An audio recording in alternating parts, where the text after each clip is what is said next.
పర్సనాలిటీకి కొలత లేదు, జ్ఞానమునకు కొలత లేదు, బలమునకు కొలత లేదు. నువ్వు ఏ దాన్ని కొలత ట్రై చేసినా ఆ కొలతకు అందని వాడే దేవుడు. జానాబెత్తుడు ఉండడు, నాకు కనపడమని దేవుడిని అంటాడు. పెద్ద ఈ ముఖం దేవుడు ఉన్నాడు, దేవుడు నాకు కనపడమని అంటాడు. ఏంది నీకు కనపడేది? నా చొక్కా మీద ఎక్కిన చీమ మాట్లాడినట్టు ఉంటుంది. నా చొక్కా మీద ఒక చీమ ఎక్కి మనిషి అంట, మనిషి ఏడున్నాడు మనిషి అంటుంది. అది నా చొక్కా మీద తిరుగుతా. ఏడ తిరుగుతుంది అది? ఎవరి మీద తిరుగుతుందండి? అది మనిషి మీదే తిరుగుతూ మనిషి లేడంటుంది. దీన్ని ఏం చేయాలి? మనిషి ఉన్నాడని ఎప్పుడు అర్థమైతే? పట్టుకొని నలిపినప్పుడు అర్థమైంది. అట్లాగే దేవుడు ఎంత ఉన్నాడంటే ఆ అనంతుడైన దేవునిలోనే మనమందరము ఉన్నాం. ఆకాశ మహాకాశములే పట్టజాలని దేవుడవు, అణువంతా రూపుదాల్చి కన్య గర్భము చేరావు. ఆకాశ మహాకాశములే పట్టజాలని దేవుడవు, అణువంతా రూపుదాల్చి కన్య గర్భము చేరావు. లోకాలే ఏలేటి నీవు పసికోనై చేరినావు. లోకాలే ఏలేటి నీవు పసికోనై ఒడి చేరినావు. ఊహకు అందదులే ఇంత త్యాగం త్యాగం త్యాగం. ఎంత చిత్రమో ఏమి చోద్యమో, ఎంత చిత్రమో ఏమి చోద్యమో. యేసయ్యా నీ ఆగమనం ఎంత చిత్రమో, యేసయ్యా ఈ జననం ఎంత చోద్యం. Praise the lord. బాబు, భక్తుల్ని లోకం పిచ్చోళ్ళ చూసిద్ది నాన్న, కానీ లోకానికి మైండ్ పోయింది నాన్న. ఆ మైండ్ పోయిన లోకం నిన్ను పిచ్చోడి కింద లెక్క కట్టి చూస్తే నువ్వు పోయి ఆ పిచ్చోళ్ళలో కలవాకు నాయనా. నువ్వు మనస్సాక్షి బాగు చేయబడింది వ్యక్తివి, సరిగ్గా ఆలోచించిన వ్యక్తివి నాయన. లోకం భక్తి చేస్తున్న నిన్ను పిచ్చోళ్ళలా చూస్తే చూడని నాన్న, కానీ భక్తి చేసే నువ్వు ఎప్పుడు పిచ్చోడివి కాదు. దేవునికి భయపడి, దేవుడు ఉన్నాడని నమ్మి, దేవునికి లోబడి మంచి మనస్సాక్షిని సాధన చేసే నువ్వు ఎప్పుడు పిచ్చిదానివి కాదు, నువ్వు ఎప్పుడు పిచ్చోడివి కాదు. కానీ దేవుడు, దేవుని భక్తి అని నువ్వు మాట్లాడుతుంటే నిన్ను వెర్రి వెంగళప్పలా చూస్తున్నారు చూడు కొంతమంది నీ పై అధికారులు. ఎవడా నువ్వు ఊరగా దేవుడు దేవుడు అనుకుంటా అంటాడు. అంటే వాడి దృష్టిలో నువ్వు చాదస్తపోడి వెర్రి వెంగళప్పవి. కానీ రివర్స్, నువ్వు కాదు, నిన్ను వెటకారం చేసే వాడు వెర్రి వెంగళప్ప. వాడిది చాదస్సం, నీది కాదు. నువ్వు జ్ఞానంగా అడుగులేస్తున్నావు. నిన్ను ఎవడు తిక్కలోడు అనుకున్నా వాడు తిక్కలోడు అవ్వాల్సిందే ఒకనాటికి, నువ్వు కాదు. నువ్వు ఎందుకంటే సృష్టికర్తను గుర్తుపట్టావు, నీ ఉనికికి ఒక కారణం ఉందని గ్రహించావు. ఇక రెండవది, ఫస్ట్ పాయింట్ గెలిచేశారు, నమ్మారు దేవుణ్ణి, ఉన్నాడు. ఇంకే నీ డౌట్ ఏమోనన్నా ఉన్నాడో లేదని అనుమానం ఉందా? 100% నేనున్నానంటే నన్ను నిర్మించిన నిర్మాణకుడు నా సృష్టికర్త ఉన్నాడు అని నమ్ముతున్న వాళ్ళు ఎంతమంది చేతులు ఎత్తండి. ఆయన ఉన్నాడు కనుక నేను ఆయన గురించి ఆలోచిస్తాను, ఆయన గురించి అన్వేషిస్తాను, ఆయన గురించి తెలుసుకుంటాను. ఫస్ట్ పాయింట్ ఏంటి? ఉన్నాడు. రెండో పాయింట్ ఏంటి? ఉన్నాడు కాబట్టి ఆ ఉన్నవాడిని తెలుసుకోవాలి. ఆయన నాకు మరుగై ఉన్నాడు, దోబూచులు ఆడుతున్నాడు, నేను ఆయన్ని తడవులాడి కనుగొనాలి.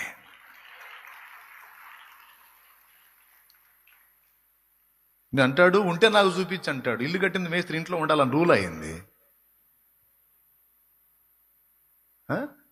కుమ్మరు ఉన్నాడా? ఉంటే నాకు చూపించంటే కుండ చేసినోడు కుండ మీద వస్తాడా? కుండ చేసిన కుమ్మరి కుండ మీద రాకపోతే కుండ లేదా? కుమ్మరి లేడా? అసలు మేస్త్రి ఇల్లు కడతాడు ఎవరు ఉండటానికి? మేస్త్రి ఉండటానికా లేకపోతే కట్టించినోడు ఉండటానికా? అట్లాగే ఆ పరమ మేస్త్రి మనం ఉండటానికి ఈ లోకాన్ని కట్టాడు. ఆయన ఉండే లోకం ఉంది. మేస్త్రి ఉండే ఇల్లు ఉంటుంది సార్ మేస్త్రికి. నువ్వు ఉండటానికి ఇల్లు కడతాడు మేస్త్రి, అంతేగా నువ్వు మేస్త్రి కట్టిన ఇంట్లో మేస్త్రే ఉండాలని రూల్ లేదు. ఆ ఇంట్లో మేస్త్రి ఉండకపోయినంత మాత్రాన ఇల్లు కట్టిన మేస్త్రి లేడని అర్థం కాదు. అలాగే సృష్టికర్త అయిన దేవుడు మనం ఉండటానికి ఈ సృష్టి జరిగించాడు, ఇదంతా నిర్మించాడు. ఆయన ఉండే ప్రదేశంలో ఆయన ఉన్నాడు. ఇంకా చెప్పాలంటే ఆయన కట్టిన ఈ లోకమంతా ఆయన యందే ఉన్నది. ఇంకో మాటలో చెప్పాలంటే చీమ నా షర్టు మీద ఉన్నట్టు మనమంతా ఆయనలోనే ఉన్నాం. నేను చెప్పాల అపోస్తల కార్యం 17వ అధ్యాయం 26 నుంచి కిందికి చదివితే మీకే అర్థమైంది. చూడండి, మనము ఆయన యందు ఉనికి కలిగి చరించుచున్నాం, మనలో ఎవనికి ఆయన దూరంగా ఉండువాడు కాడు. ఓకేనా? ఇప్పుడు నాకెళ్ళి చూడండి, అయిపోయింది మొదటి ప్రశ్న, నమ్మేశారు. నేనేమంటున్నానంటే ఇప్పుడు మీకు ఒక మంచి మాట చెప్తాను. ఖచ్చితంగా ఆలోచించారు, మంచి నిర్ణయం తీసుకున్నారు. ఈ నిర్ణయం సచ్చిందాకా పోనీయొద్దు. పోతే మన ప్రాణం పోవటమే కానీ దేవుడున్నాడు అనే మన విశ్వాసం మాత్రం పోవటానికి లేదు. దేవుడున్నాడు అని నేను నమ్ముతున్నాను. ఓకేనా? రైట్. ఆ ఉన్న దేవుడు ఎవరు అనే ప్రశ్న కూడా నువ్వు వేసుకున్నావు. లేకపోతే నువ్వు పుట్టింది క్రీస్తులో కాదు, విగ్రహారాధికుడిగా పుట్టావు, విగ్రహారాధన చేసావు, నేను చేశాను, నువ్వు చేసావు. కనపడ్డ దానికల్లా మొక్కాం, బోర్లు పడ్డాం, దండాలు పెట్టాం, పొర్లు దండాలు పెట్టాం, సాష్టాంగ నమస్కారాలు చేసాం, ప్రదక్షిణాలు చేసాం, పడాల్సిన పాటలన్నీ పడ్డాం. ఈ దేవుడు, ఆ తల్లి, ఈ స్వామి, ఆ స్వామి, అది ఇది అనుకుంటే తిరిగాం, గుండ్లు కొట్టించుకున్నాం, పడాల్సిన పాటలన్నీ పడ్డాం.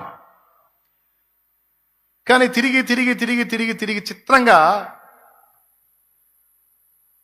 ఎవరు దేవుడు అర్థం కాల. ఎందుకంటే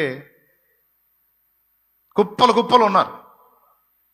ఈ కుప్పల్లో అసలోడు ఎవరు అర్థం కాల. అందుకని ఆయనే మనల్ని దర్శించిన దాకా కనపడ్డోడికల్లా సాష్టాంగ పడ్డాం, కనపడ్డం వల్ల నానా అని పిలిచాం. ఎందుకంటే అసలోడు ఎవరు అర్థం కాక. దేవుని మహాకృపను బట్టి ఈ పిచ్చోడికి ఎంత వెతికినా వాడికి నేను దొరకంలే కానీ ఇక నన్ను నేనే వాడికి కనపరుచుకోవాలి, లేకపోతే వాడు నన్ను కనుగొనడం కష్టమని ఆయనకే కనికరం కలిగి ఆయనే తన్ను తాను మనకు బయలుపరుచుకున్నాడు. చెప్పండి, దేవుడు తన్ను తాను నాకు బయలుపరచుకోవాలా, నేనే తెలుసుకున్నాను అన్న దమ్ము ఎవరికన్నా ఉందా? ఆయన తన్ను తాను వ్యక్తపరచుకోకపోతే భక్తులకు కూడా అందడు. ఆయన ఏబు గ్రంథంలో అంటాడు, ఆయన అగోచరుడు అని. కనబడడు, అర్థం కాడు. ఏదన్నా అర్థమైంది కాస్త తెలుసుకున్నామంటే ఆయన బయలుపరిచాడు. ధన్యులం. హృదయమందు దేవుని వెతకువారు ధన్యులు. వెతికారు, అర్థం కాల, కనపడ్డ వాటికల్లా తిరిగారు. చివరికి అసలైన దేవుడు ఎవరో నీ అసలు తండ్రి నీకు తన్ను తాను బయలుపరుచుకున్నాడు. ఆయన నీకు తన్ను తాను బయలుపరుచుకున్నప్పుడు నువ్వు ఆయన యొద్దకు రావడానికి ఎవరిని లెక్క చేయలా. ఇది రెండవ అద్భుతం. మొదటిది దేవుడు ఉన్నాడని నమ్మటం, రెండవది ఆ దేవుడు ఎవరో అని వెతకటం. ఎవరో అని వెతికినప్పుడు నిజదేవుడు మీకు కనబడటం, ఆ నిజదేవుడిని తెలుసుకుని ఆయన దగ్గరకు అడుగులు వేయడానికి కొన్ని బంధకాలు నిన్ను అడ్డగించటం, ఆ బంధకాలను నిర్దాక్షిణ్యంగా తెంచుకొని నువ్వు అడుగు ముందుకు వేయటం. ఇదంతా చిన్న విషయం కాదు, పెద్ద పోరాటాల నడుమ జరిగింది ఇది. నువ్వు యేసు ప్రభు దగ్గరికి రావటం మొదలుపెట్టిన తర్వాత కొంతమంది నీ ఇంటికి రావటం మానేశారు, పలకరించడం మానేశారు, నిన్ను వెటకారం చేయటం మొదలుపెట్టారు, వాళ్ళ శుభకార్యాలకు నిన్ను పిలవటం కూడా మానేశారు. వాడు పోయి అందులో కలిశాడులే, మనకెందుకులే వాడితో పోనిండ్రా అని. పోనీలే, నీకు దరిద్రం వదిలిచ్చారు, ఖర్చు తప్పించారు. కొన్నిసార్లు నీ మనసు గాయపడినా, అందరూ సంతోషంగా ఆయా కార్యక్రమాలకు వెళుతుంటే నీకు ఆహ్వానం లేకపోవడం కొంత నిన్ను బాధించినా, వేధించినా, నీకు ఇబ్బంది కలిగినప్పుడు ఎవడు పలకరించడానికి రాకపోయినా, నీ ఆపదలో ఎవడు ఆదుకోవడానికి, వాళ్ళకి అవకాశం ఉండి కూడా ఆదుకోవడానికి నీకు ముందుకు రాకపోయినా, సొంత కుటుంబ సభ్యులే నిన్ను చెడ్డగా చిత్రీకరించినా, దూషించినా, ద్వేషించినా, కొట్టినా, తిట్టినా, హింసించినా, నిందించినా అవేవి పట్టకుండా మీరందరూ నన్ను వదిలేసి ఎడమైపోయినా నాకు నా యేసయ్య చాలు అని నిలబడ్డావు చూడు. అది చిన్న విషయం కాదు తల్లి, చిన్న విషయం కాదు. మంచి మనస్సాక్షి. 3 సంగతుల్లో నువ్వు పాస్ అయ్యావు నాన్న. 3 సంగతులు నీ మనస్సాక్షి మంచిగా పనిచేసింది నాన్న. దేవుడు ఉన్నాడు అని నమ్మే విషయంలో, ఆ దేవుడు ఎవరు అని వెతికే విషయంలో, వెతికిన దేవుడు దొరికినప్పుడు ఆయన కోసం తెగించి అడుగు ముందుకేసే విషయంలో నువ్వు గెలిచావు. ఆయనే చాలనుకున్నావు. అందుకే చెప్తున్నాను, ఈ విషయంలో నీ మనస్సాక్షి అద్భుతంగా పనిచేసింది. ఆయన రెక్కల కిందికి వచ్చావు, మారు మనసు పొందావు, పాపములన్నీ కడగబడి నిమిత్తం బాప్తిస్మం పొందావు, పరిశుద్ధపరచబడ్డావు. నువ్వు బాప్తిస్మం పొందినప్పుడు ఏం జరిగిందో తెలుసా? నీ పాపాలు కడగబట్టమే కాదు, నీ మనస్సాక్షి కూడా కడగబడిందిట యేసు రక్తం చేత. యేసు రక్తం చేత నీ మనస్సాక్షి కూడా కడగబడింది, శుద్ధీకరణ జరిగింది. ఒకప్పుడు ఏవేవి నీకు తప్పులుగా అనిపించలేదో, ఎప్పుడైతే మారు మనసు పొంది బాప్తిస్మం పొంది మనస్సాక్షి కడగబడ్డావో, అప్పుడు ప్రతిదీ కూడా తప్పులా నీకు అర్థమైంది. ఒకప్పుడు ఏవి తప్పులుగా అనిపించలా నీకు, ఇప్పుడు ఏ చిన్నది తప్పు జరిగిన వెంటనే నీకు అర్థమైపోతుంది. నేను ఇలా మాట్లాడకూడదు కదా, నేను ఇలా చేయకూడదు కదా, నేను ఇలా ప్రవర్తించకూడదు కదా, నేను ఇలా ఆలోచించకూడదు కదా, నేను ఇలా ఉండకూడదు కదా అని నీకు అర్థమవుతుంది. ఎంతమంది ఒప్పుకుంటారు బ్రదర్? కడగబడక ముందా, కడగబడ్డ తర్వాత? రైట్. 3 విషయాల్లో అద్భుతంగా గెలిచాం. ఇంకా ఇక్కడ ఎవరైనా నిజదేవుణ్ణి తెలుసుకొని కూడా పాపక్షమాపణ నిమిత్తం మారు మనసు పొంది బాప్తిస్మం పొంది ఉండకపోతే, 2 మెట్లు ఎక్కావు, ఈ 3వ మెట్టు కూడా ఎక్కువ. మళ్ళీ అక్కడెందుకు ఆగటం? దేవుడున్నాడని నమ్మావు, ఆ దేవుడు యేసనని తెలుసుకున్నావు, ఆయన దగ్గరకు వచ్చావు, ఆయన నీ కోసం సిలువలో ఏం చేశాడో తెలుసుకున్నావు. మరి ఆయన రక్తంలో నీ పాపాలన్నీ తొందరగా కడిగేసుకోయ్యా, కడిగేసుకోమ్మా. ఆయన రాకడెప్పుడో నీ పోకడెప్పుడో తెలియదు కదా. సాయంత్రం దాకా ఉంటామని గ్యారెంటీ ఉందా? రేపటి వరకు ఉంటామని గ్యారెంటీ ఉందా? లేదు కదా. కాబట్టి నేడే రక్షణ దినం, ఇదే అనుకూల సమయం. పాపాలు చేయడానికి ఆలోచించాలి కానీ చేసినవి కడిగేసుకోవడానికి ఆలోచన ఎందుకు? కడిగేసుకో, జీవగ్రంథంలో పేరు సంపాదించుకో. ఎందుకంటే నువ్వు నమ్ముతున్నది నిజం, దేవుడు ఉన్నాడు. ఆ ఉన్న దేవుడు మన కోసం మనల్ని చేయలే, తన కోసం మనల్ని నిర్మించాడు. ఇది 4వ విషయం. దేవుడు ఉన్నాడు, ఆ దేవుడిని నువ్వు వెతికావు, ఆయన యేసేనని తెలుసుకున్నావు, చెప్పిన మాట విని మారు మనసు పొంది బాప్తిస్మం పొందావు. ఇప్పుడు 4వ మాట చెప్తున్నా. అసలు ఎందుకు చేశాడు దేవుడు నిన్ను నన్ను మనల్ని అంటే, మన కోసం మనం బతకటానికి మనల్ని చెయ్యాలా. కానీ ఈరోజు జనాన్ని చూడండి, మీరు సమాజాన్ని చూడండి. సమాజం బ్రతుకుతున్నదంతా సృష్టికర్తను గురించి కాదు, సృష్టికర్త కోసం కాదు. ఎవరి కాళ్ళే తమ కోసం తమ బతుకుతున్నారు. అరే అసలు నేను ఒకడిని ఉనికిలోకి వచ్చానంటే నన్ను ఉనికిలోకి తెచ్చినోడు ఎవరు? అసలు ఇంతమంది ఉంటే నన్ను ఎందుకు పుట్టించాడు? నా జన్మ వెనక ఆయనకున్న ప్లాన్ ఏంటి, ప్రణాళిక ఏంటి, ఉద్దేశం ఏంటి? ఫ్యాన్ తెచ్చుకున్నామంటే ఇంటికి ఎందుకు తెచ్చుకున్నామండి? ఫ్యాన్ని చేసుకున్నాం, తయారు చేసుకొని ఇంటికి తెచ్చామంటే ఎందుకు తెచ్చాం? ఏందండి, ఎవరు చెప్పరేందండి? గాలి, మన గాలి రావడానికి మనం తెచ్చుకున్నాం. రైట్. స్టవ్ తెచ్చుకున్నామంటే ఎందుకు తెచ్చుకున్నాం? అంటే అనవసరంగా అయితే తేలా, ఏదో ఉద్దేశంతోనే స్టవ్ తెచ్చావు, ఏదో ఉద్దేశంతోనే ఫ్యాన్ తెచ్చావు. ఇల్లు కట్టుకున్నావు, ఎందుకు కట్టుకున్నావు? ఇల్లు తన కోసం తను ఉండటానికి కట్టుకున్నావా, లేదా నువ్వు ఉండటానికి కట్టుకున్నావా? అంటే నువ్వు ఏది చేసినా నీకేదో ఒక విధంగా ఉపయోగపడిద్దని నీ కోసం చేసావా, లేకపోతే వాటి కోసం వాటిని చేసావా? మైండ్ బాగా పనిచేసిన వాళ్ళు చెప్పండి.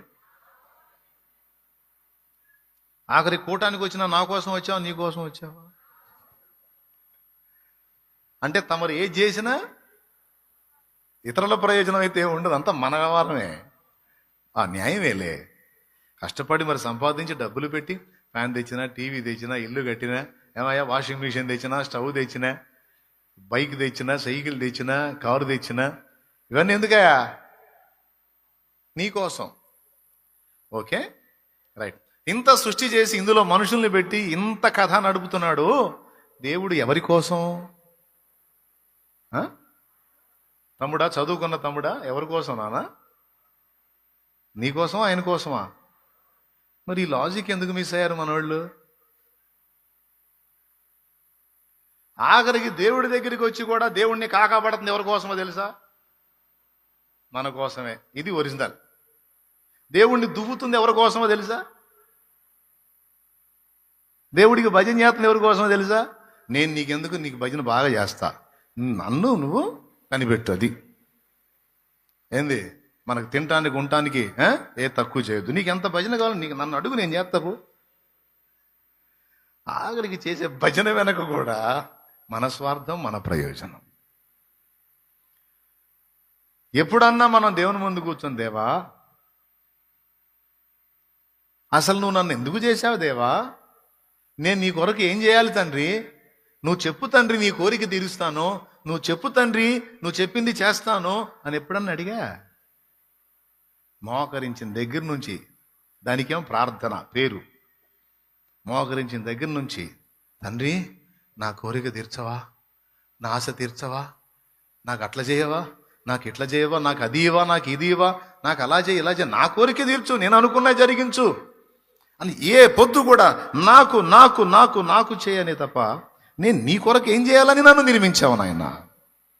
నా జన్మ వెనుక నీకున్న ఉద్దేశం ఏంటి తండ్రి? ఎందుకోసం నన్ను నిర్మించావు నాయన? నా కోసం ఎంత రిస్క్ ఎందుకు చేశావు దేవా? చెప్పు నాయన, నీ కోరిక ఏంటో నేను తీరుస్తానని ఒక్కసారన్నా నీ కోరిక ఏమిటి దేవా నేను తీరుస్తానని అడిగావా? అడిగితే చెప్పు, సంతోషిస్తాను. దాదాపు చాలా మందికి అసలు ఇలాంటి ప్రార్థనే ఉండదు. కానీ ఇది న్యాయమైన ప్రార్థన. మంచి మనస్సాక్షితో 3 మెట్లు ఎక్కిన వ్యక్తి 4వ మెట్టు ఎక్కాలి. ఆ 4వ మెట్టు ఏంటంటే, నీ ఉనికి వెనక సృష్టికర్త ఉద్దేశం, నీ జన్మ వెనక సృష్టికర్త ఉద్దేశం. దీనికి చదువు ఉన్నోడా, చదువు లేనోడా, కుర్రోడా, ముసలోడా అన్న భేదం లేదు బ్రదర్. ఆడ మనిషా, మగ మనిషా, పిల్లోడా, పెద్దోడా అన్న భేదం లేదు.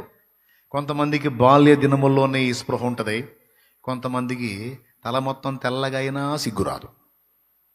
ఎందుకు ఈ విషయాలు చెప్తున్నానంటే, ముసలాళ్ళని హేళన చేయటానికి కాదు.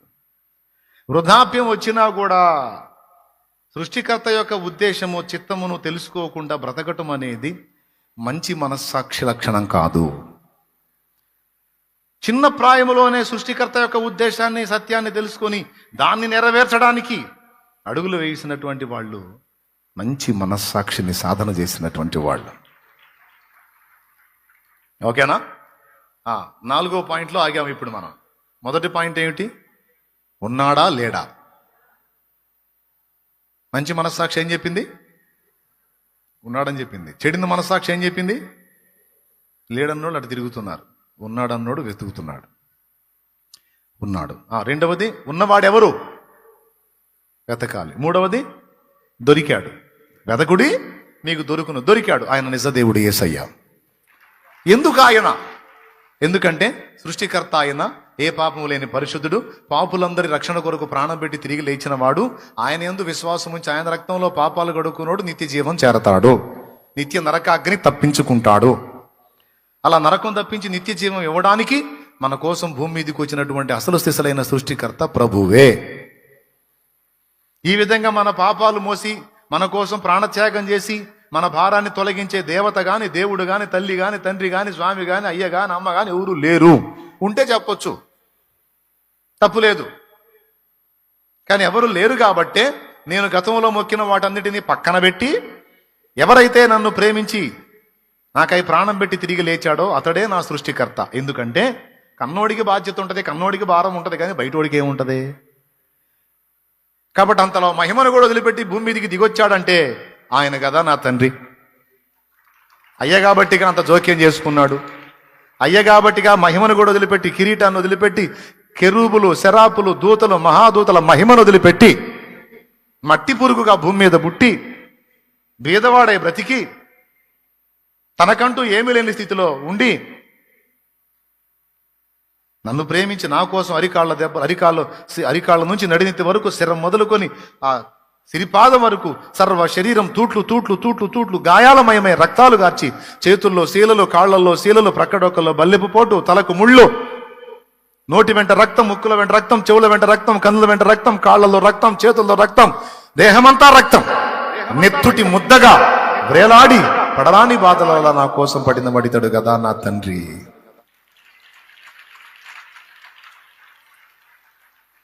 ఈయన కదా నిజంగా నా తండ్రి. మరి ఇంత పని ఎవరు చేశారు? మిగిలిన వాళ్ళు ఒక్కడు చేయలా. కాబట్టి నేను వాళ్ళని తిట్టను, దూషించను, తృణీకరించను. కానీ మరి అక్కరకు రాని చుట్టము మృక్కిన వరమి అని వేల్పు మోహరమున బార నశ్వము గ్రక్కున విడవంగా వలయ గదరా సుమతి అన్నాడు. ఆ సుమతి శతక పద్యానుసారంగానే పనికి మాలినటువంటి సహవాసాలు, పనికిరాని భక్తి సాధన నిష్ఫలమని వదిలేశా. నిజదేవుడు ఈయనేనని తెలుసుకొని ఇక ఈయనకు అంకితం అయిపోయినా, ఆయన రెక్కల్లో వచ్చేసిన, ఆయన రక్తంలో కడుక్కున్నా, ఇక ఆయన చిత్తం ఏంటో వెతికి దాన్ని నెరవేర్చడానికి ఇప్పుడు బతుకుతున్నా.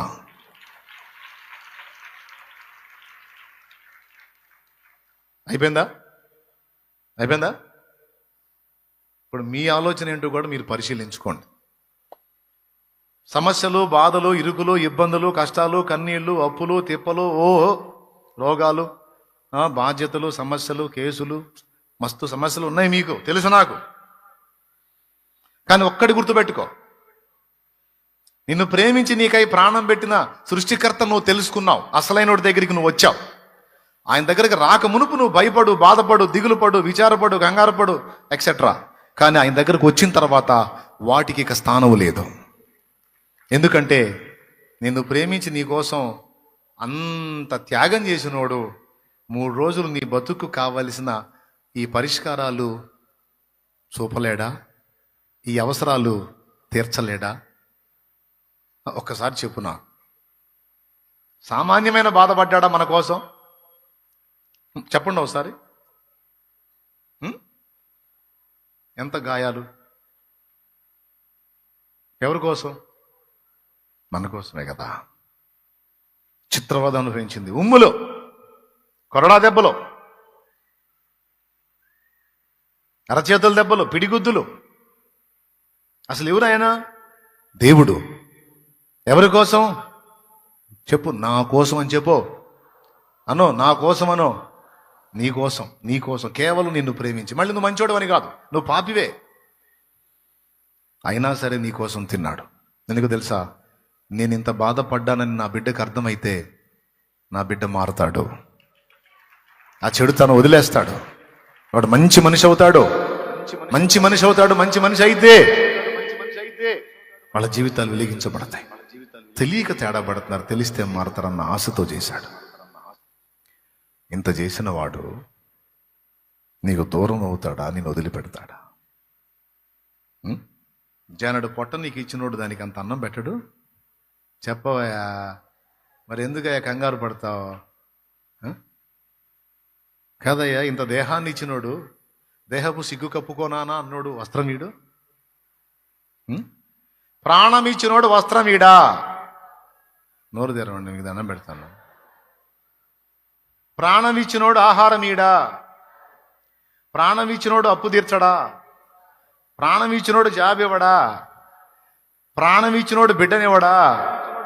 ప్రాణం ఇచ్చినోడు స్వస్థత ఇవ్వడా? ప్రాణం ఇచ్చినోడు సమస్యకు పరిష్కారం ఇవ్వడా?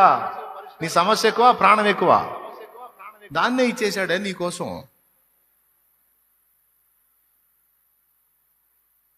ఇవన్నీ చెప్పేటప్పుడు బాగానే వింటారు, మళ్ళీ భయంలోనే బతుకుతారు. నేనైతే ఇదే అనుకుంటా బ్రదర్, ఎంత జటిలమైన సమస్య వచ్చినా పిల్లలతో, నాతో ఉండేవాళ్ళతో, తమ్ముళ్ళతో, చెల్లెళ్ళతో అదే చెబుతాను నేను. ఆయన తన ప్రాణం కంటే ఎక్కువగా నన్ను ప్రేమిస్తాడు. ఆయన సెలవు లేకుండా నా మీద ఈగ వాలిద్దా, వాళ్ళమను దాని సంగతి తెలుస్తా. ఆయన సెలవు లేకుండా, ఆయన పర్మిషన్ ఇవ్వకుండా ఈగ వాలిద్దా? వాళ్ళమనం. నా తల వెంట్రుకలన్నీ లెక్కించాడు నా తండ్రి.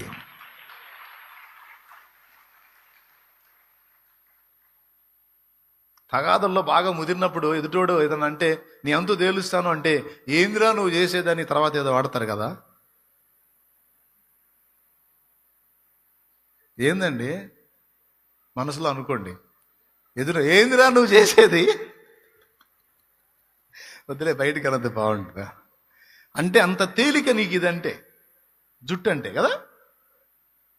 అంటే ఏదన్నా పోయినా కూడా అది వెంట్రుకతో, నాకు వెంట్రుకతో పనే అంటా కదా.